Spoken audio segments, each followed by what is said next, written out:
Brothers connected by love and letters. William and James Adams grew up in Harlan County in the late 1920s and 1930s.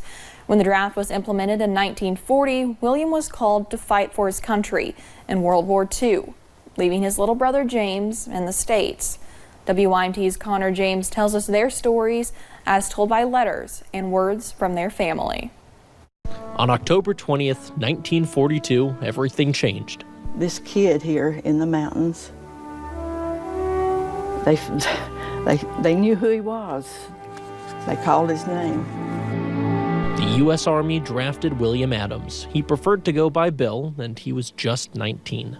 He laid the last night in that bed with his daddy, with his arms around him. And he was gone. Bill, a little more than 2 years older than his brother James, was definitely the more mature one. James was a hooligan that kept his brother and the rest of the family on their toes. He was a bit of a troublemaker. He would get in trouble, and Bill would have to come and take care of matters for him. Then Bill left for Europe, but stayed connected to his family. I will write you a letter to let you know I am fine. Pop, I went on a pass 3 or 4 days ago and had a fine time. While Bill was across the ocean, James grew up. Now, James had turned 18, and he was suddenly in the Army. Just like his older brother, he wrote home too, and just like Bill, James was fine. How are you, he says. I am fine, and hope you are the same. But the two brothers lost touch over the years, James in North Carolina and Bill in Europe. But brothers have a bond. They can go years without talking and suddenly pick back up like no time has passed. Bill wrote his family.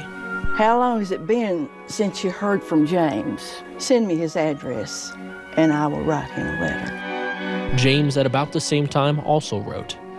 He said, I'm sorry I couldn't send y'all anything for Christmas, but I'll try to get something later on. When you write to Bill, tell him I said hello. James's hello never made it. And then the Battle of the Bulge occurred. And he was gone. At 21 years old, Bill died. But today I want to honor him. It's appropriate. Private First Class, William Adams.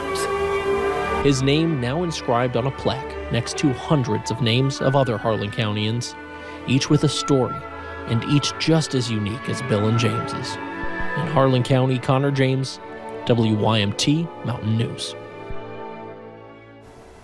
James later went on to fight in Vietnam. He would tell stories of his older brother for years to come, until he died in 2001.